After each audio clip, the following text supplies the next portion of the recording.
Normally, this is a channel that is strictly dedicated to Denver Broncos content, but I wanted to take this moment to relish in the incompetence of one of our division rivals, arguably our most hated division rival.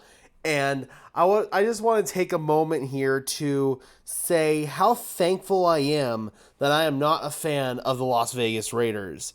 Um, they have completely botched their quarterback situation, and it all could have been avoided had they just not pissed off Derek Carr, man. So, a report came out yesterday from Pro Football Talk's Mike Florio. He obtained Jimmy Garoppolo's contract with the Raiders. Now, if you remember back in March, Jimmy G's press conference when he initially signed with the Raiders was delayed. We now know why. He failed his physical with the team. If you guys remember, Jimmy Garoppolo suffered a foot injury, a broken foot, last season versus the Miami Dolphins. That's the injury that paved the way for Brock Purdy to start for the 49ers down the stretch and lead them to the NFC Championship game. Now, at the time, San Francisco claimed that the injury was not a Liz Frank injury and no surgery was required. In fact, there was hope that Jimmy could have been ready to go to back up Brock Purdy had the 49ers made the Super Bowl, obviously had Brock Purdy not gotten injured in the NFC Championship game. So the 49ers were saying this really to sort of hold out hope that Jimmy Garoppolo was going to be ready to go for the end of the season, to be ready as an insurance option in the Super Bowl. Now, then he goes on to sign a 3-year contract with the Las Vegas Raiders, who obviously elected to move on from Derek Carr. They started Jarrett Stidham for the final 2 games of the season, and Stidham ended up getting a better offer from the Denver Broncos. So instead of bringing Jarrett Stidham back on a cheaper contract to compete for the starting job, the Raiders lost him to a division rival here in Denver, to the Broncos. So what the Raiders decided to do in free agency was go out and sign Jimmy Garoppolo, who obviously has familiarity with Josh McDaniels and Dave Ziegler, the Raiders GM, from their days in New England. Jimmy obviously started a couple of games for the Patriots back in 2016 when Tom Brady was suspended, and also prior to that, in relief of Brady, had looked pretty good and very comfortable in Josh McDaniels' system. Subsequently, he was traded to the 49ers and spent multiple seasons there from 2017 to 2022. So overall, Jimmy G had a really good run in San Francisco, maybe not what they had hoped when they had traded for him, but still, he led them to a Super Bowl and had a really good run in San Francisco. But he ends up going to the Raiders, and his press conference gets delayed, and we find out why. His physical was failed. He completely flunked his physical. So the Raiders, who had reporters there in the building for his press conference, ended up having to send them home because they had to delay his press conference and obviously tweak the contract that they had initially agreed to. I'm not sure if they had already put pen to paper and they had to restructure, or if pen had not been put to paper yet and they just had to go, oh crap, we need to fix this at the last minute. So nonetheless, however it happened, Addendum G was added to Jimmy Garoppolo's contract. Now, the Raiders said that there was nothing to see with Jimmy Garoppolo's press conference getting delayed. Well, it turns out that there was plenty to see. It was acknowledged that without Addendum G, Jimmy Garoppolo's physical would be designated as a failure, and the contract agreed to by him and the Raiders would be null and void. The contract language also confirmed that it was indeed a Liz Frank injury. Right after this addendum was added, Jimmy Garoppolo went out and had the corrective surgery. And if anybody is familiar with the return timeline for a Liz Frank injury, it's a significant portion of time. As much as the Raiders want to come out here and say that Jimmy Garoppolo is going to be ready to go for training camp, I don't know if that's really going to happen. I don't know if the 49ers didn't know that this was a Liz Frank injury, or they knew and just elected not to get surgery on Jimmy G. Either way, it feels like the 49ers also bear some responsibility in this situation, because it feels like they also botched the Jimmy Garoppolo situation. So this contract language confirmed that it was indeed a Liz Frank injury suffered by Jimmy Garoppolo, and he acknowledged that continuing to play on his injured foot could result in decreased performance and, quote, permanent disability. That's serious. Jimmy assumes all risk by playing on this contract and also waives any right to grievances or any future claims to either the Raiders, any future team, or anybody else involved in this injury moving forward. So Jimmy G cannot file a grievance now. He signed this contract. He signed his right to file a grievance away. And this is the part right here that really sends things into a tailspin for the Raiders. If Jimmy G cannot pass his physical by week 1, the Raiders have the right to move off from him and completely cut ties with his contract with zero financial penalty. So, in theory, as of right now, Jimmy Garoppolo, yes, technically he is under contract, but he's really not. The Raiders, if he can't pass his physical, can move on from him with no cost, no penalty, and they would get off scot-free. It also goes on to say that Jimmy Garoppolo had initially agreed to an $11.25 million signing bonus for this season, and now that has all been converted to base salary. So Jimmy Garoppolo has no guaranteed money on his deal as of right now. None. This contract is essentially all dependent on the health of his foot. He signed away that foot, essentially. If he can't pass a physical before the Raiders take on the Broncos here in Denver week 1, then Jimmy Garoppolo could be cut by the Raiders. This is an absolutely stunning revelation. And the Raiders knew that Jimmy Garoppolo's foot was not right. He had the surgery back in March, and they still elected not to address the quarterback position until the 4th round, when they selected Aiden O'Connell out of Purdue. Aside from that, their backup quarterback is Brian Hoyer, and they also have Chase Garbers, who was an undrafted free agent last year on the roster. The Raiders have completely botched their quarterback situation. Yes, the relationship between him and Josh McDaniels was fractured. That all could have been avoided by not bringing in Josh McDaniels at all and giving the coach who led the Raiders through a bunch of turmoil in 2021, Rich Bisaccia, a fair shot at the job, or at least hire somebody that was more competent than Josh McDaniels. And when they brought in Dave Ziegler as GM, it was a package deal. When they brought in Dave Ziegler, you knew that they were going to get Josh McDaniels. This all could have been avoided by A, not bringing in Josh McDaniels, and by extension, not pissing off Derek Carr. Now, I want to talk to you guys about what the tandem of Rich Bisaccia and Derek Carr was able to lead the Las Vegas Raiders through in 2021. Need I remind you? First of all, there was John Gruden resigning prior to our Week 6 game against the Broncos here in Denver. They came in here and slaughtered us after that game. John Gruden had all those emails come out, obviously, from the investigation into the Washington football team. And so he ended up resigning to basically save a little bit of face. Then, not even 2 weeks later, was the Henry Ruggs incident. Then there was Damon Arnett, their other first-round pick from 2020, who was cut because of a DUI and for some other stuff. I don't want to talk about exactly what he did because I don't want to get this video demonetized. You can go look into it if you want.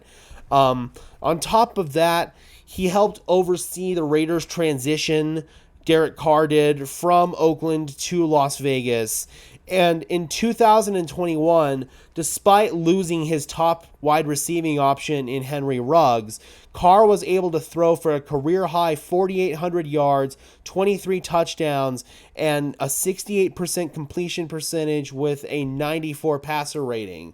And mind you, this was all with Greg Olsen, the offensive coordinator who had been there for years, but he wasn't the play caller. John Gruden was. So this was all under complete circumstances that were against Derek Carr, he was able to thrive and helped lead the Raiders to the playoffs. Sure, some of their wins were very fluky and were some really lucky wins by one score, and Rich Bisaccia wouldn't have been sustainable as the head coach for the Las Vegas Raiders moving forward. But at the same time, moving on from Rich Bisaccia to hire Josh McDaniels, in hindsight, looks like an incredibly stupid move. Who would you rather have, Raider Nation? Rich Bisaccia or Josh McDaniels? After Josh McDaniels comes in and the Raiders go out and trade for the best wide receiver in the NFL and Derek Carr's best friend in Davante Adams, and they hire Josh McDaniels, who is supposed to be an offensive genius. Derek Carr's touchdown interception ratio did say the same, but his completion percentage fell by 9%, and he threw for 1,300 less yards last season. And he did that in playing 2 less games. I don't know how that was possible. Oh, yeah, I do. It's because Josh McDaniels sucks. His scheme has not worked outside of New England. He failed in Denver. His scheme sucked in Denver. That was one of his many failures in Denver. And then he failed as the Rams offensive coordinator. It's only been in New England that his offensive scheme has been successful. I can't exactly explain why, because in New England it seems to work really well. But whenever it's outside of New England, his scheme and his play calling is absolute dog doo-doo. The Raiders, granted, Rich Bisaccia may not have been the long-term solution as their head coach. He still gained the respect of the locker room and, in my opinion, deserved another shot at the job. Worst case scenario, he would have failed, and the Raiders would have probably at least been in a better situation than they are right now. They would have probably been in position to maybe get a quarterback in the draft. They would have had a management situation that would have had the balls to actually take a quarterback. Or, even better, Derek Carr would not have regressed had they not brought in an incompetent coach in Josh McDaniels. Sorry, I'm having some trouble talking, but this is really, really frustrating, and I'm someone who absolutely despises the Raiders. But I can also sympathize with what they're going through right now, because we went through the same crap here in Denver with Josh McDaniels several years ago. Granted, it did lead us to Peyton Manning and Von Miller in the greatest period in franchise history, in my opinion. Well, maybe not the greatest period in franchise history, but at least the greatest period in franchise history that I was alive to see. But still, Josh McDaniels goes into Las Vegas, completely alienates his relationship with Derek Carr, and now the Raiders are in an absolutely terrible spot. And it wasn't just Derek Carr that Josh McDaniels alienated. Davante Adams is absolutely furious with the Raiders organization right now, and rightfully so. He left Green Bay to come to the Raiders to play with his best friend, and now Derek Carr was run out of town. Josh Jacobs is also not pleased with the Raiders front office, Josh McDaniels, and Dave Ziegler by extension, because of the franchise tag situation. Now, who knows? Maybe the situation with Josh Jacobs would not gone any differently with another coach. But still, you have to wonder how much Josh McDaniels and Dave Ziegler played into that situation. Several star players for the Raiders were either exiled out of town or are probably going to be pushed out of town at some point in the future, and it's all because they hired a locker room cancer of a head coach in Josh McDaniels. He famously lost the entire locker room here in Denver during his stint as our head coach, and he also famously exiled our quarterback out of town in Jay Cutler, much like he did during his tenure with the Las Vegas Raiders.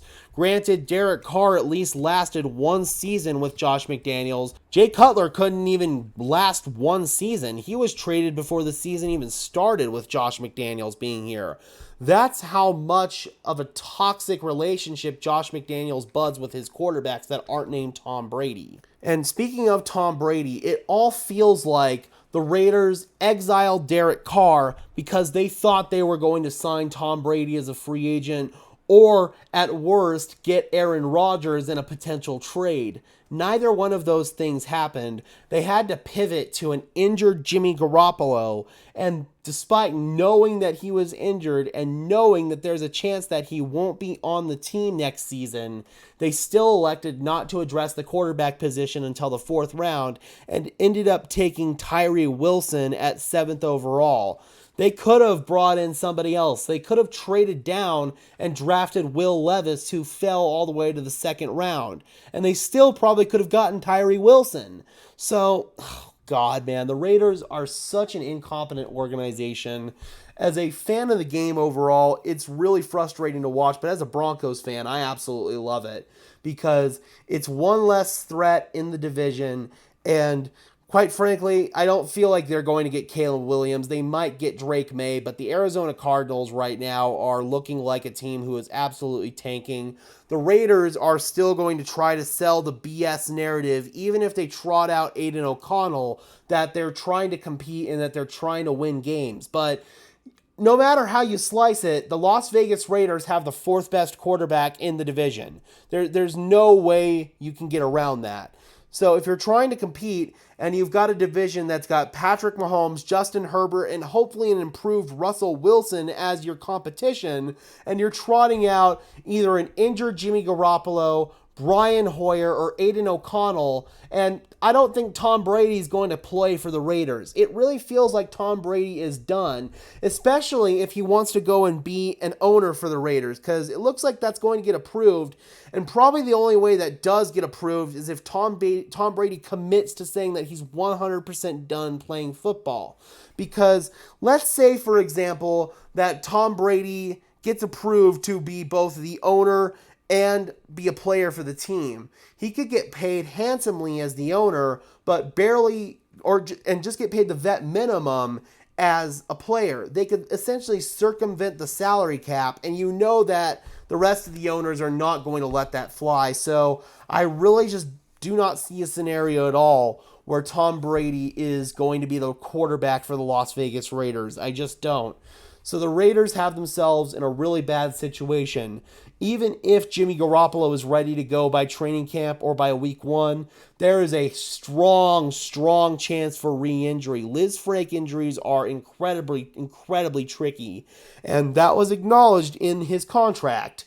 So the Raiders are in big trouble, and as a Broncos fan, I absolutely love it, and I'm absolutely grateful that I'm not a Las Vegas Raiders fan. All right, Broncos country, I'm curious about your take on the Raiders quarterback situation. How big of a screw up do you think they made on a scale of 1 to 10? Drop those comments down below, guys. I would love to hear from you. Be sure to leave a like on this video as well as subscribe and ring the bell so these videos appear in your notification feed. And until next time, guys, this has been another episode of Denver Broncos Syndicate. I am your host, Gage Madrid, saying peace out.